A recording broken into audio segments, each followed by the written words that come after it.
Welcome to the Screen Rot Podcast, the podcast where we discuss the weirdest and worst content that's been rotting our screens and indeed our minds. I'm here with Jake Farrell. What a professional you are, by the way. Yeah. Look at that. First time every time. That would have taken about 35 minutes when we first started doing this. Yeah, it was. Where's your Google Doc? What did I say I was going to say at the start of the episode? What's the podcast called again? Where am I? Someone get my girlfriend. Can you get me a lovely girlfriend for me? I wouldn't mind a kiss from my girlfriend. My kid's all right. Am I all right? I don't know. Me having to bring Alana in here at periodic intervals to give you a lovely big kiss on the lips. You're okay. You're all right. Not really, Lance, darling. Tell him turn the lights down. It's because I will talk about this. So I've been unwell the last week, and I've been on a hospital ward with people that are in situations where they do need that kind of help because of their They need health. a big kiss on the lips, like we they all need do. a big kiss on the lips. Not because they're trying to do a podcast with a friend in a spare room for some Patreon change, but because they're unwell. They actually needed a kiss on the lips quite some time ago, actually, to avoid to where they got to. A kiss on the lips now would help them so much. But yeah, they're there, and you were living with them for a couple of days. You don't have to go into why if you don't. No, I don't mind. So yeah, 4 days. Last few weeks I've been getting dizzy and collapsing and vomiting. Turns out because you have a micro penis, right? It's the small cock. It's the small cock. They've never seen anything like it. Do you know, it's funny. It's male friends the way you've gone small cock. Jeff Norcott, Jeff, who I took a tour with him. Genuinely, really nice guy, Jeff, and he actually had a very similar cardiac problem at the age of 32, same age as me. So you could relate. Well, we just had this really nice long chat where he was sort of talking to me for ages and make sure I was all right, and then text me afterwards being like, "Yeah, well, after listening to you, mate, it does sound like you're gay." And he genuinely is like one of the sharpest comic minds in the. Yeah, just like a man in his mid-40s who genuinely emotes and kind of can understand what I'm going relate, through. yeah. And it's almost like sort of caught himself in the mirror after our phone call. Was like, "Oh, quick!" And then the 13-year-old boy comes out, "Are you gay or something?" Yeah, to be fair, that's also I spent the first 10 minutes, I suppose, when I arrived here having a coffee, being like, "You all right, mate? Give us a cuddle. Come on, let's have a cuddle." Then as soon as we turn on the recording, someone like, "You've got a micro penis." No, you haven't got a micro penis. Well, you might do incidentally to that, but you've it's got nothing to do with why I'm in hospital. No. I've got 2 kids. It's not an issue. No, there's something going on with my ticker. Yeah, it'll be all right. that's your heart for middle class people. Yeah. That is another thing I've had on my your ticker. I don't. What is that? Is that a bone? What's that? My mates in my group chat from home, the lads, they're all being like, "Yeah, keep an eye on your ticker, Jay. Keep an eye on your ticker, mate. I've had ticker stuff in the past." Fun word to say, I think. Yeah. Nice, two nice hard places. Yeah, ticker. that's it. Lovely. But no, I'm fine. What we should say, so there's obviously a few things we have to mention. First of all, I'm going on tour. I'd love all the rotters to come. Jake will be coming to as many as possible. However, this will have been announced properly by the time this goes out. We're having to delay the start of the tour. I'm just trying to think when this episode will go out. It's probably go out in like 2-3 weeks, won't it? So this will still go out before the tour starts. It will, yeah. The tour's going to start in mid-March now. Yeah. But yeah, so come and see a sick man on his last. Come and see the sick man of Europe on his last lap of England. We're going to wheel him out with an IV drip. The farewell tour. It's like everyone can have a big kiss on the lips. When you go see Bob Dylan, and it's dreadful, but you kind of know it might be your last chance. Yeah, you got to go. You got to go. The first tour I'm doing that I can sell tickets. This is the story of the hurricane. Yeah, it's shit, but it's worth a go. No, you're gonna be fighting fit by the time of the tour. And do you know why you're gonna be fighting fit? Because of the love of the rotter community. Yeah, but I should say, some of them have messaged to say they bought tickets, but some of them are just messaging to say they enjoy the podcast. I mean, we've had an actually almost concerning number of positive messages. Yeah, I don't know what's up with you, look. I don't know I'm a bit you guys worried. need to talk to your parents. Yeah, I am slightly worried my mum's paid like a Russian bot farm. Do you know what I mean? Like, he's doing this podcast. Just send him nice messages. Well, we've been getting stuff. We got one from a bloke from Australia the other day saying he'd like binge watch the all 20 episodes of it. Yeah, God bless him. And then what's quite funny is because I don't think I've ever mentioned anything to do with football on this podcast. Right. But he was like, love the pod, blah blah, listen from Australia. But he was like, I don't like Jacob's opinions on Liverpool football. Right. So just this kind of cross pollination of so many people sending us really incredible, and by incredible I mean horrific people to analyse. People saying nice stuff. Keep sending us nice stuff. It's good for Jacob's health. Yeah. It's good for my mental health. Yeah. Send it to your mates. Between your well. brain and my heart, we're like Frankenstein's fucked monster. We're almost one person. Thanks for all the messages. Also, just big shout out to Jose Jr. who does the theme music for this. Jose Jr. does the theme music. Playing a few gigs in New York this month. Go out. Really? Yeah, if you're going, if you're out in New York, we've got I think 7.8% of our listeners are from America, according to Spotify. That might just be Jose. So that's 7 of our listeners that really America. So get yourselves down. Thanks for all the messages. We're enjoying it, and if Jacob does sadly pass away, we will be drafting in Bobby Davro. So I was talking about Bobby. Is he dead actually? No, he's alive. Okay. I spoke about this on another podcast, but I did a gig with Bobby Davro a year or two ago. Have you told me about that? Mate, yeah, maybe he was booked to like headline this gig. And it was like a sort of standard comedy club, central London. Right. You know the comedy pub. Yes. Piccadilly. Yeah. Stag do's, hen do's, big hen do, front row. Groupons. I can't remember who it was. Whoever was in the middle spot. I said to this guy, I was like, because I was the first act on, and then there was one guy in the middle, and then there was Bobby closing. Yeah. I said to the middle actor, I was like, I'm gonna go, but I was like, I feel like I should watch some Bobby Davro. And the middle actor was like, yeah, I just like my parents go on about him. I feel like I should see it. I managed. So he was booked to do a 20-minute set to close the show. Right. I stayed for 45 minutes. I'm reliably informed by the guy who was on in the middle. He's still going now. He stayed for 2 hours. No. He did a 2-hour set, and like they closed the whole venue, and all the staff were just stood at the back of the room, like saying to the promoter, "You have to get him off." I can't get him off. Yeah, he won't come off. They tried. Apparently, he tried. It's like Bob Dylan. The guy running the gig, who was sort of hosting it, emceeing it, he literally got on stage a couple of times, being like, "That was great, Bobby. Come on now, we got to go." And he was like, "There's more. The show never ends." And he just kept. He did one-liners. He did songs. Like honestly, the best bit. That is an incredible story. He did a few one-liners. Like I think it's well known that he kind of has writers and he takes other people's jokes. He did a few. I watched. Within the 45 minutes I watched, there's a few one-liners that died on her ass. So then he just did Amarillo. Nice. Yeah. And then I should start doing that. He did a few more one-liners died on her ass. So he did Amarillo again. like the N-words in Paris thing at the end of a Jay-Z gig. Halfway through it, just all right, wheel it up. Let's go again. Pull so hard. Yeah. He kept doing Amarillo, and then he did a really long story. I can't remember what it was, but it didn't really have a punchline. And then I remember because he kept getting tired, so he kept having to like sit down. He got his chair on stage. He kept and he did this long story. Punchline didn't work. It's silence, and but the Hindu were loving him. Yeah, and it got silence, and he literally went sat down and went and just looked at the audience. And I went. Do you want to know the truth about Barrymore? No, he never. Did he tell him? They didn't tell him anything. Do you want to know the truth about Barrymore? And sort of, yeah. Well, you're not going to get it. Oh my God. Again. And did 2 hours and then went out arm in arm with the bride and the mother of the bride. That's incredible. Knowing how well that gig pays as well, he's probably on about £5 an hour. I'm doing the maths myself. It's on less than minimum wage. Yeah. That is amazing. That's so good. I didn't know that story. Should we actually tease something? We are actually going to do some live screen rock. Keep an eye on the socials. I know there are people that sort of watch on YouTube and maybe don't follow on Instagram, listen on Spotify, maybe don't. If follow on Instagram, we're not really asked, but just because that's where we'll announce it. Well, and what we're going to do when they do it, because it's going to be a smaller room probably, and we'll probably have more people that, given who we think the guest is going to be, schedule allowing, which we won't say now. Yeah. Given that there'll be a guest, that's news as well, I suppose, is that we're going to bring a guest in. Yeah.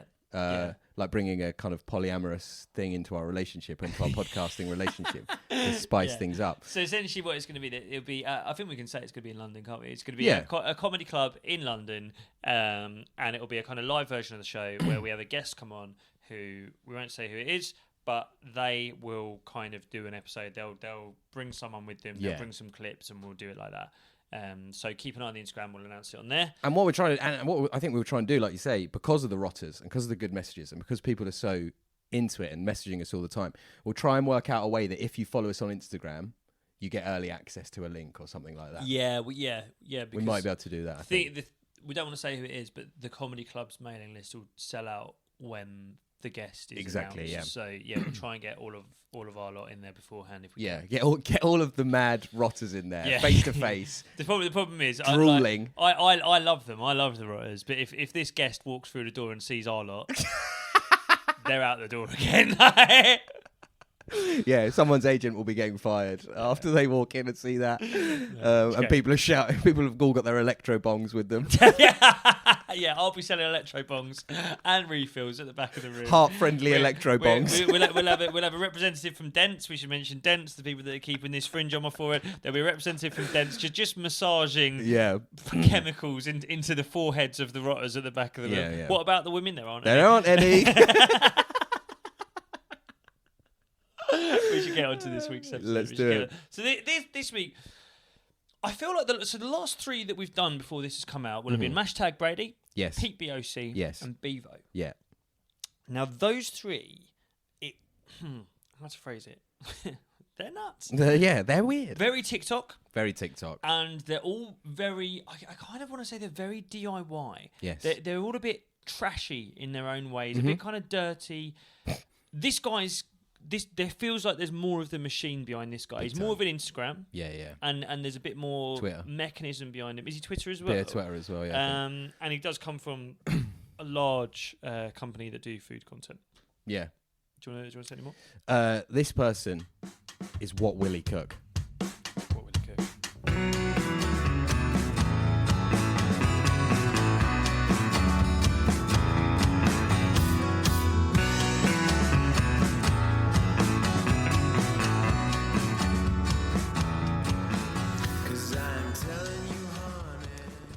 Oi, get on this. Mm-hmm. I think that What Willy Cooks is like the alternative comedy of the food world. So you've got Straker, the McIntyre. Yeah. Shiny floors, shiny shoes, game shows. Saturday night, posh people. Bit of crumpet for the thinking woman's crumpet, right? Yeah. And then you've around them, you have all these different constellations of chef now, and you have one of them who is kind of bizarrely blending comedy with food in a way that I don't know that's ever really been done before, unless you count like putting custard pies in people's faces. Yeah, that is true actually. Because the thing we've done so much. There's so many food people. Yeah. And I remember my partner Alana. She said to me, she was like, "What is it with all these people and food?" Yeah. But food is the way on Instagram at the moment. And you could kind of say that Bevo's comedy and food. You could kind of say Mashtag Brady. But this guy, I think this guy would see himself as a bit of a comedian. I think so. Yeah, that's what I mean. It's like there's a comedic element to it. And it's a really strange thing. But he's become huge and people love him as well. I have some bones to pick with him, I must admit. I feel resentful of him in a way that I'm resentful of like people with trust funds. Do you know what I mean? Yes, I do know what you mean. I don't know that he has a trust fund. I don't think he's from that kind of world. I just mean he's got himself this gig where he like makes a sandwich and puts it on Instagram once every 2 days and somehow flies around the world eating pizza off the back of it. Yeah. Yeah, do you know what? It's a tough one with What Willy Cook, because I have to be honest. When I first found him, I found him incredibly annoying, and I think you're right. I think maybe there was an element of jealousy there. Maybe there was an element of just how the fuck. I'm the funny food boy. Yeah, I like food. Well, yeah, exactly. I think there is a bit of that. I think there is a bit of looking at it and going, I could fucking do that. Yeah. But then. There's something endearing about him as well. There is the food. What's hard with him? And we don't have to hate everyone that comes on here. No, usually but I think that's. We should say that when we first came up with this concept, the idea was maybe we can take the piss out of people in a way where they might share the content. That's happened once with Big John. Everyone else we've been and so he didn't listen to the whole episode, otherwise he wouldn't have shared it. Yeah, and everyone else we've been so sort of scathing that we haven't really had that. Shout out Ollie. El Burrito Monster. El Burrito Monster who listens, who took it very well. What Willy Cook? the food isn't good. No, that's one reason I resent him very much. And I think actually that's part of what I don't like. Some of it's kind of funny-ish. What I think I struggle with Willy Cook. How old do you think he is? He could be anywhere from 24 to 40, I think. Yeah, well, this is it. And I mean, we're bang in the middle of that. I'd say he's somewhere near us, maybe early 30s, maybe late 20s at a push. I wouldn't say he's older than 34. There's something deeply student about him. Yeah. It's uni. Yeah, it's so uni. And it's so kind of like, when he's like, I've got the piss of an onion or whatever. I can kind of imagine.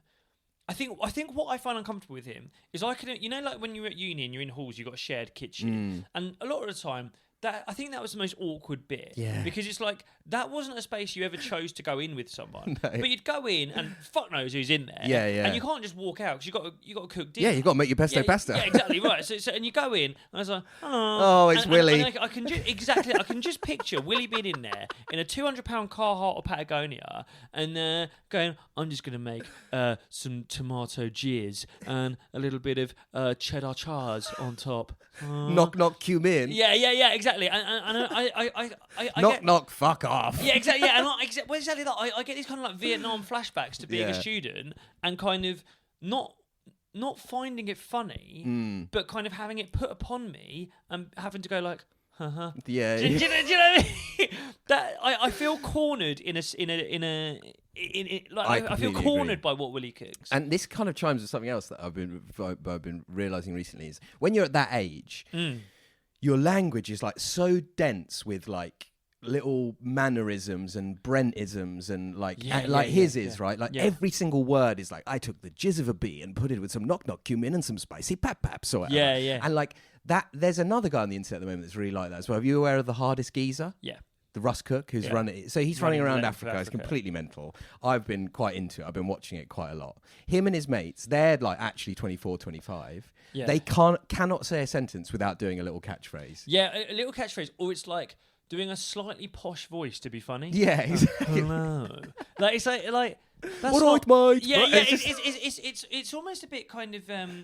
It's fucking exhausting. Yeah, it is really exhausting. But it's so kind of like early 20s small talk, isn't it? It's early 20s kind of like, I don't really know what else to say, so I'm going to kind of say it like this.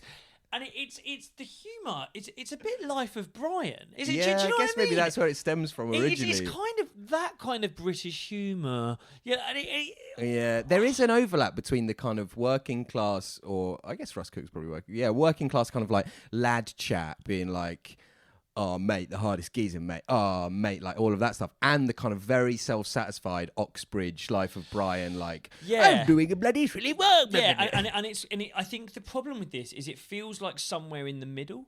And I think the problem is that's where most of society is. Yeah. Especially like in our circles. And what Willy Cooks is very London as well. He feels very East London. Yeah, well, but lives in East London, but from the home counties. Do you know what I mean? Or from some kind of like London orbital town just outside of the M25, which let's be honest is us. Yeah.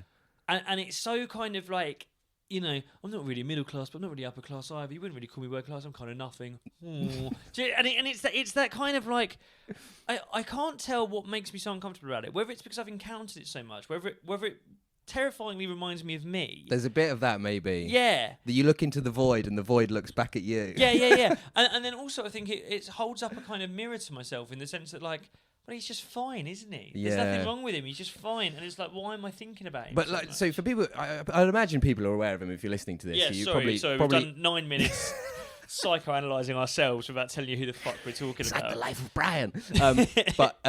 This is a really good example of like. So should we just try and describe him quickly before we play this? So basically he's a food content creator called Will. Yeah. He's called himself What Willy Cook. Yeah.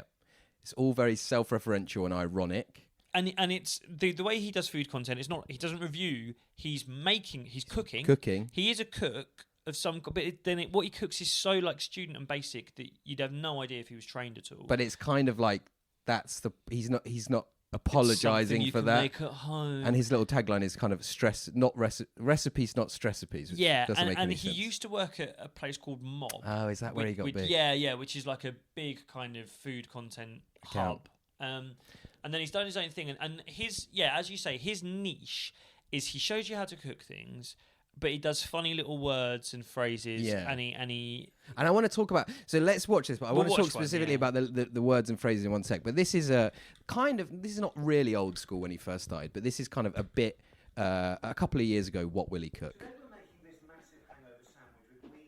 This nice bloke delivered all the bits to me in 11 English minutes. With these things, we shall cure a hangover.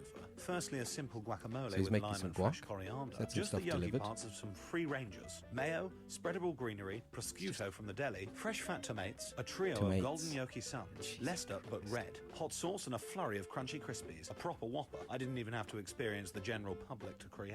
I ate mine whilst playing Monopoly. You'd be surprised at all else you can find on Weezy. So, I mean, for anyone who isn't watching, who's listening, that was all very clearly filmed on a phone. Yes. It's so basic and simple. And I mean, it's just called out a recipe as a stretch. Yeah, it's just a sandwich. He's a fucking sandwich, man. like my daughter's looking at that and going, "Is that all?" Yeah, and she's got a full kitchen downstairs that she's when I come round here as well, she's busy. I thought she was on Deliveroo or something. Listen, she's washing her rice. She's she does garlic first in her sauce. She knows what she's doing. It's incredibly basic. Yeah. And I mean that one there is SponCon because that's an advert for Gorillas or it's actually a now defunct one. And we should talk about that. When you say defunct one, it's a defunct like supermarket delivery service. The supermarket delivery services that aren't like your big shop are disgusting to me. I think they're fucking mental. Have you ever done one? So Tesco keep trying to make me do one, and from what I can tell, they will get someone to go to the Tesco Express, which is literally 2 minutes away from where I live, and do my shopping for me and bring it to me. Well, so I don't understand. So are you getting messages from Tesco? It's called Whoosh. They call it Whoosh. Right. And it's like it's not. You can only do it up to a certain price. You can only do it with a select range of stuff. Yeah. And it will come in 20 minutes. That's what they say. And it's like... How? How does that make... So with this stuff like Wheezy and Gorillas, that was all exposed as really bad. All of the drivers were earning like 75p an hour. So how... But... So with Gorillas... So my understanding of these things is when you do a Gorillas order, you go on the Gorillas app, you go, I want some bread, eggs, cheese, blah, blah, blah. Yeah.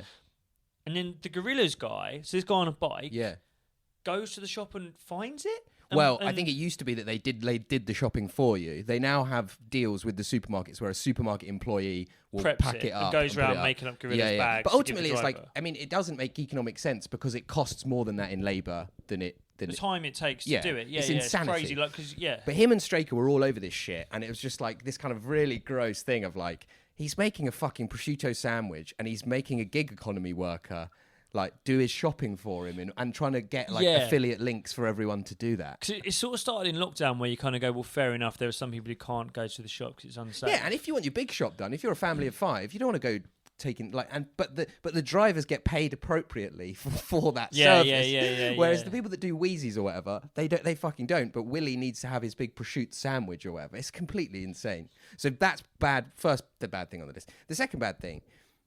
I think we started out saying we liked him and this was going to be nice. Sorry, Willy. The second thing is, I don't know how you feel about this, and this goes back to Bobby Davro, actually. It's very apropos that you brought up Bobby Davro and Bobby Davro doing other people's material. Yeah. That is Brian Butterfield, the Peter Serafinowicz character. Oh, my God. Yeah, it is. It is just like... and I know that everyone's self-referential and everyone's referencing other stuff. No, it's literally him. I've never thought of that before. That is just Brian. It's just Brian Butterfield. And people were like falling over themselves like, wow, he's made cooking funny. And he does this thing where he's like the piss of a bee, tomatoes and all of this stuff. God. If anyone who doesn't know what we're talking about, so Google Peter Serafinowicz, Brian Butterfield. Brian Butterfield, yeah. It's from...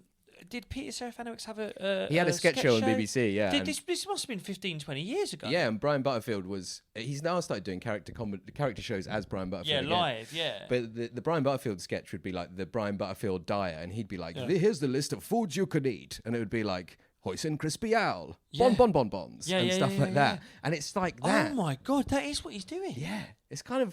That's mad. This is like your Sixth Sense moment. This is like he can see They're dead all people. dead.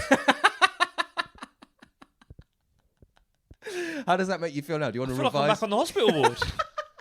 They were all dead. No, I'm joking. Fucking hell. Do you want to? Yeah. It's. How the fuck is he getting away with it? I'm not because sure. He's making a pretty penny. The reason I know that is because I've been watching What Willy Cooks videos since lockdown. Right. And I'll tell you what, the kitchen's getting better and better. And The garms are getting wavier and wavier. Yeah. The garm's, Captain, they're too wavy. but I mean, he's doing really well. Yeah. And someone like Peter Serafinowicz, I don't want to say he's like struggling, but he must be watching this thinking, fuck off. Yeah, that's my gear. I can make a sandwich and that's my joke. Fucking hell. That is mad. Yeah, and I think there's this... How's that not caught up with him? I'm not really... I think he's kind of acknowledged it in interviews and stuff. I remember seeing something where he kind of was like, oh yeah, I started doing it and it was like this Brian Butterfield thing. And it kind of gets to the point where you go like, yeah, it is, but like you're not kind of giving him any money. I don't know. I don't really know how it works, but it does feel a bit odd. That's terrifying. Because it is. Someone somewhere could start walking around car parks going, West Ham fans, what are you doing? Gonna nick your shit. Mate, well, as long as they inherit it when I do go next week. I mean, yeah. This is the thing. We started this being like, we kind of like this guy. There's bits of him, but then there are bits that makes us feel a bit. But now it's like, Jesus Christ, you're advertising slave labour. It's not quite, but okay, you're advertising kind of gig economy, nasty labour, where you know, inner London teenagers are being forced to ride a fucking ride line bikes, a rally bike around to get some stoner's pot noodle for him, and you're stealing some naughty's comedian's punchlines to do it. It's I'm a lovely boy, Willy, and I've paid this 15-year-old to bring me some prosciutto. Yeah, and I'm going to make 30% of that myself. Because I'm going to do it in a silly voice that I saw on television 14 years ago. Well, and this has led to a very specific lifestyle for Willy, and we probably won't watch all of this one because it's too long. But it's kind of this conspicuous consumption now where, as well as making the food, he does not really food reviews, but he just goes around doing food stuff. So I think this one is him. Oh no, sorry, this one's a sketch run. I'm gonna save that one for a minute. This one is when he goes to a different country and, like, again, kind of rubbing everyone's nose in it. Let's have a look at this one. During my time in New York, there were a trio of meals I had, which this is the stuff he ate in New York. The first of these was at Four Horsemen, a trendy little wine bar in Brooklyn, offering some equally chic and tasty plates of food. My stomach was just getting like a £200 night.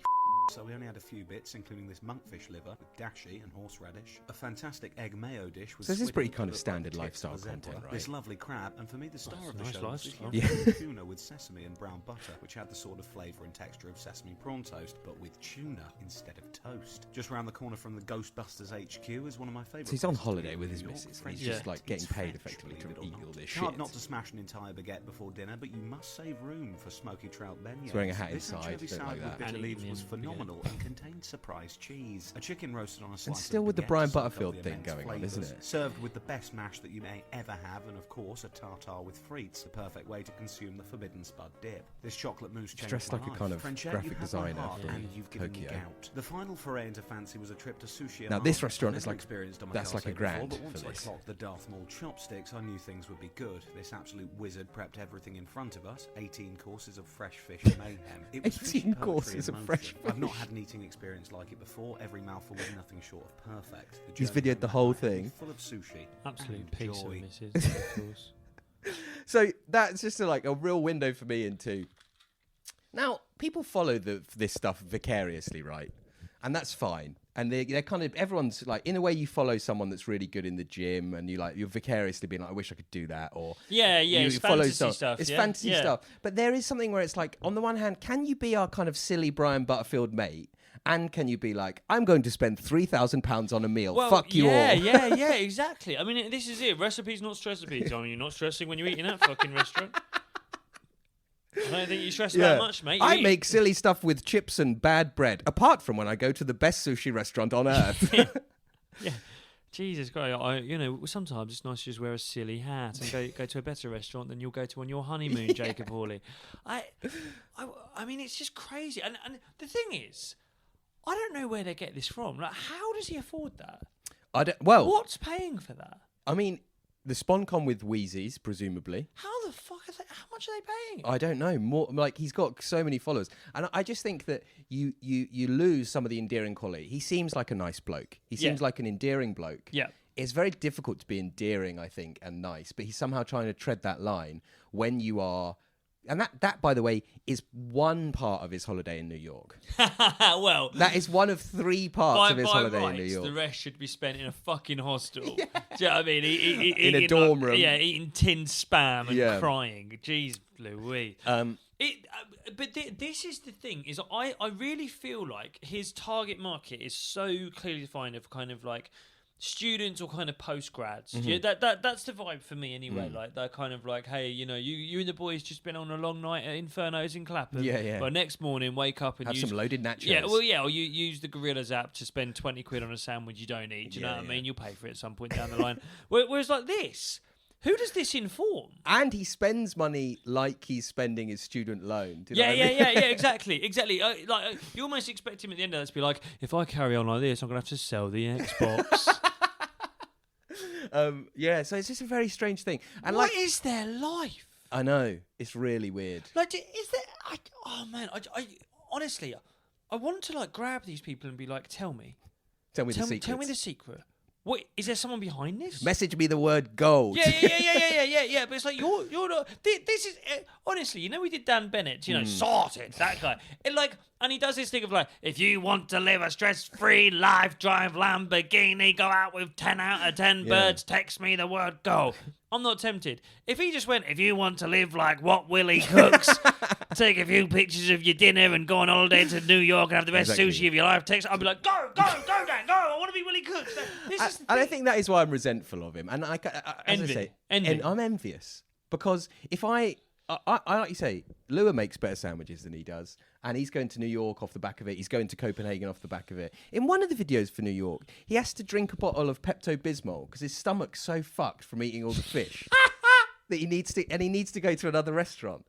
He's living like a Tudor monarch. He's living like a fucking syphilitic-ridden Tudor monarch. Wow. We're out here. We can't keep the heating on. I'm having to tell Emma to turn the heating off. She's freezing. She's got fingerless gloves on while she's doing work. Willy Cooks is eating 18 courses of fish. My kids are jogging on the spot so that I don't have to run a hot bath for them, and they can. My daughter's been doing cold plunges since the day she was born. It's good for endorphins. Is it good for my bank balance? Yeah. And it's envy. I'm envious of that. It's something that doesn't get called out with a lot of these guys. The kind of, because you know the way that we often time frame these creators, we go, oh, they're kind of a post-lockdown thing. I do wonder if there's also a kind of post,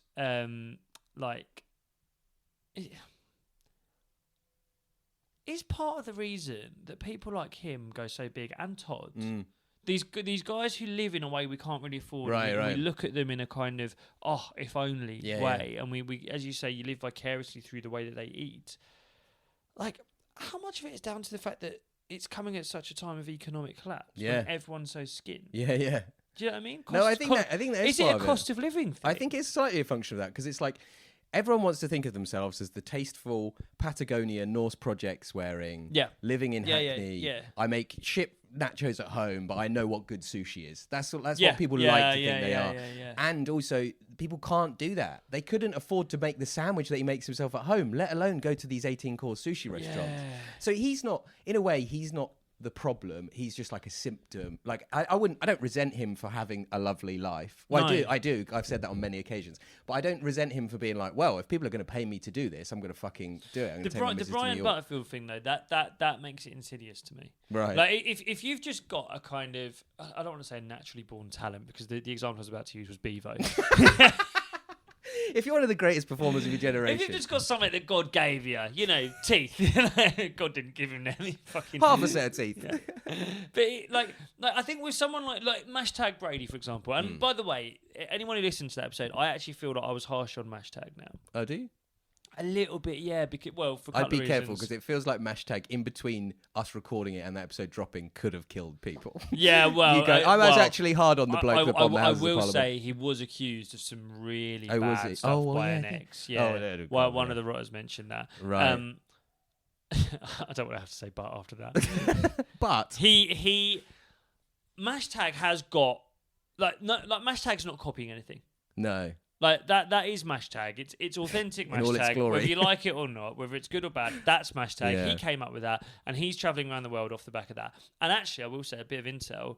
A girl I know, a friend of mine, randomly bumped into him in Barbados. Did you see that Mashtag went to Barbados? No, I didn't. Mate, it's crazy. The video's like, I'm in fucking Barbados, man. And in you can all go to Barbados. You're all fucking smoking. You're going to Europe. What, £600 return to Barbados? I'm in Barbados.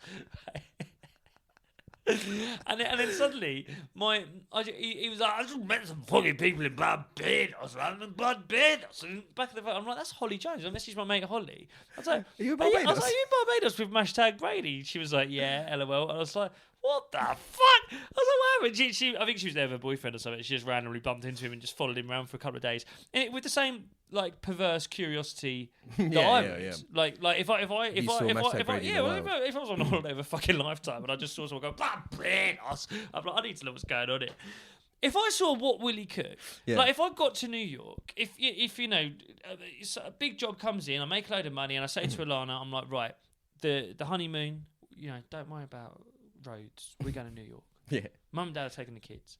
I'm going to take you to the finest sushi restaurant I can find. Yeah. And I'm in there, and we're having a lovely meal. And I'm making eye contact with Lana. I'm doing that thing where I kind of look over her shoulder because I can spot some fucking prick in a beanie and an oversized cardigan going, you know, sea urchins, or is it urchins? I'm like, that should be fucking Peter Serafinowicz.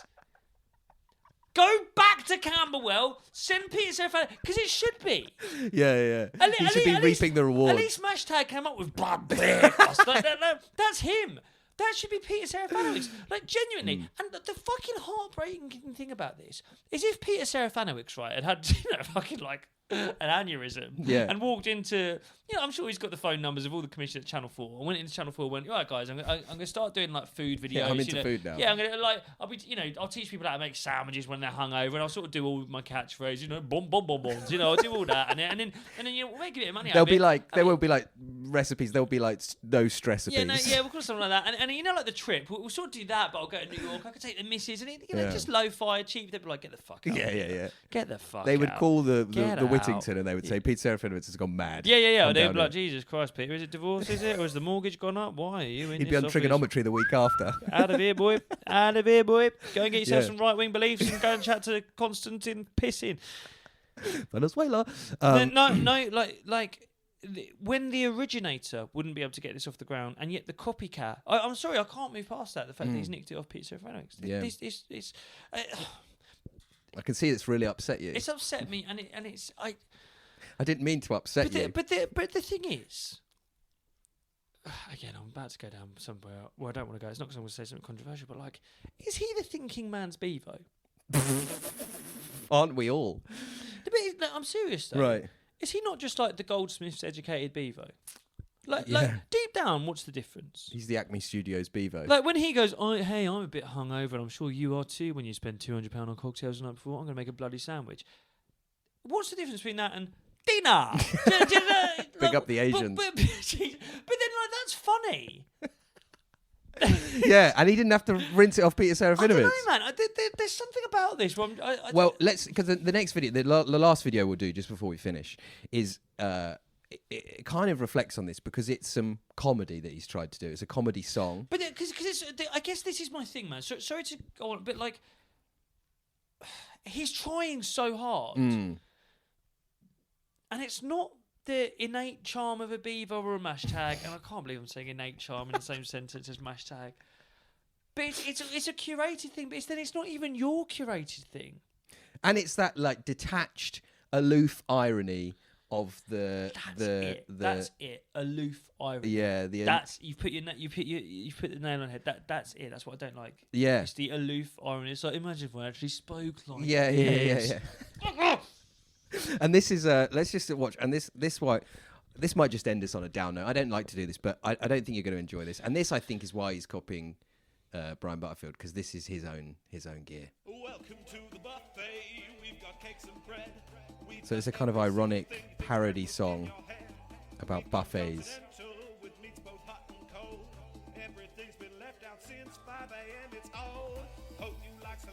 and it's purposefully made quite poorly. He's wearing backless Birkenstocks, which I don't like. There are tiny slices of marinated steaks, tea or juice or coffee with chocolate chip pancakes.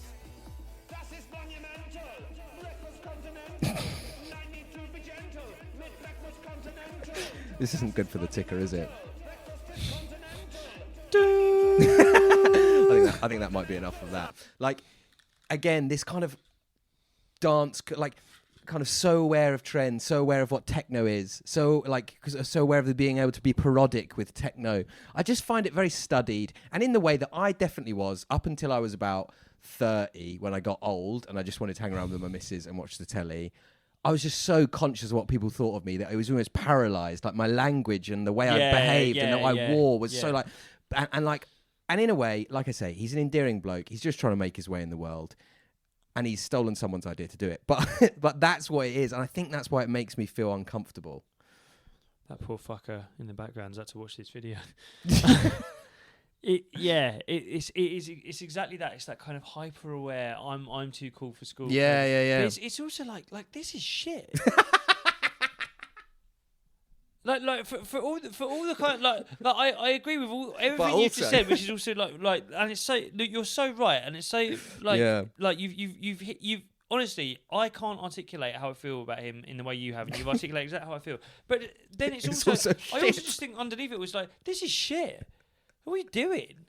Like, what the fuck's this? Like, what's that? What's that, brother? No, but it's the thing of like, darling, what's that? But I guess the thing is like, this is where these trendies get me. Man. Because I can't tell if you know it's shit and you're doing it because it's shit and you're taking the piss out of the idea of someone doing this. Yeah. But then you have actually done it. Yeah. And if he wasn't wearing the Patagonia in the Birkenstocks, like, imagine... If we did that, we'd be locked in prison. Right. We'd be sent to prison. Imagine that's a guy in like an Umbro tracksuit and a pair of glasses. Yeah. Like, and from was from like a council estate in Letchworth. You'd be like, well, they're autistic. There's like, they're not. You know, they shouldn't be allowed a video camera. Yeah. Are they all right? Whereas, or no, you'd be like, firstly, you'd be like, are they okay? Is something gone wrong in their life? Or B, you'd be like, this guy's a fucking idiot and this is shit. Yeah. But he has like kind of blue ticks on Twitter, just retweeting, be like, this is fucking hilarious. Willy smashed it again. Nice one, Willy. Yeah, cool, man. Yeah, buffets are like that. If you go to a buffet, I don't really go. Buffets do be like that, though. I mean, it's so bad. It's so. There's a guy. Do you know Paul McCaffrey? Yes, amazing comedian. Yeah, such a good comedian, and bulletproof as a comic. I'm sure he wouldn't mind me saying. A year or so ago, he was doing cruise ships. He was going and doing gigs on cruise ships, which you know comedians have done for years, and he was making really, really good money out of it. But Paul was at a bit of a crossroads where he was like, he was doing that and he was making money. But he was like, oh, this is, you know, he's performing to like old people on cruises. And it's crap. My mum and dad. Well, yeah, but and he was like, I think he was like, the gigs are going okay, but cruise gigs are notoriously tough. Yeah, it's really tough. And I remember being with him, and he was like, I think what I need to do is start doing musical stuff. And I was like, musical? Like, Paul's an amazing comedian. He's like, I think I need to start doing musical stuff. And he's like, I think what I'm just gonna do is I'm just gonna like get a keyboard and just make a song about cruises. There's a kind of like a funny song where I replace lyrics in a song. I remember listening and being like, oh my God, this is shit. Like, this sounds awful. Like, you're brilliant. You've done right with the Apollo. You can't do that. And then sure enough, next time I'm seeing him, he's like, no, fuck that. I'm not doing that. You know, I'm writing new stuff. I'm you know, the podcast with Sean Walsh is flying, blah, blah, blah. I was like, thank God. This is literally what he would have written. But because it has a detached irony to it, people aren't like, it's not shit, it's like clever. But that's it. That's the problem. Is it's like, it's almost like you're having your cake and eating it. You're doing something that's shit, but because you're wearing like a funny hat and a Patagonia t-shirt, it's in some way ironic. But I don't understand how it's ironic. All I'd like to say is, if you think this podcast is shit, we're being ironic. We're being ironic. We're being detached. I don't know. And we've got backless Birkenstocks on. Jake's got a fleece. I've got a fleece. It can't be bad. Do you know what I mean? Bee jizz. I think people like him make me feel thick and they make me feel cornered. But when they do this irony thing, Like, using the word that you would use to describe a rat about yourself. That's how I feel. Like, it's like there are comedians who are like this, who are kind of like trendies, and they sort of do shit jokes, but they sort of do it in a way that's like, imagine if I was actually doing that. It's but like, they behave like that in real life as well. You are doing that. I don't. Oh, imagine if I was like a weird freak that made you feel uncomfortable in a green room. You're what? What is this performance art? Yeah, exactly. You're just being a wanker. Like, which one is it? Yeah, exactly. And that's how I feel with this. I'm like, I feel like I'm being gaslit. Like, yeah. I'm like, but it's just shit. What's the joke? I don't get it. It's like buffets aren't like that. I think nice. maybe the good thing that's come out today is a possible. Yeah, buffets are nice. One thing that's come out today is possible new name for the podcast, but this is just shit. Could be a description for what we do. Don't think Willy's going to share this. Not sure I want him to anyway. Do you know what? I have to say, I started this episode. It's one of the few where I really didn't have a firm kind of footing on where I am with him. And this is one where you've done a really good job of really articulating why I hate making you feel negative. But then I've now been distracted by the fact that I'm angry. Yeah, you feel cornered. Famously. Yeah, I do. I feel really fucking uneasy with what he's done with this. Hackney people, stop cornering Jacob. He is a sick man, and he has got a bad ticker. All right. I've got 2 kids. Be sincere with him. Don't have this detached irony. Stop talking about your uncle's asshole. Yeah. Stop saying your dad wears shin pads. Stop saying things that don't make any sense. We're just 2 simple suburban boys trying to make it in the big city, all right? Yeah. And we like things we understand. We like what we like and we know what we want. Actually, I want to go back to last week's episode and change it. I like #Brady. Go in Barbados. Such a good impression as well. No way monetizable, but it's just an amazing impression. That was a really fun episode. Let's finish there. Thanks. Thank you, Rotters. Thanks for listening. Buy tickets to see Jacob on tour. Yeah, come see us both. Keep an eye out for the live show coming soon. Yes. Send us some more people that we can talk about on this podcast. We love you. Thanks for the messages. Take care.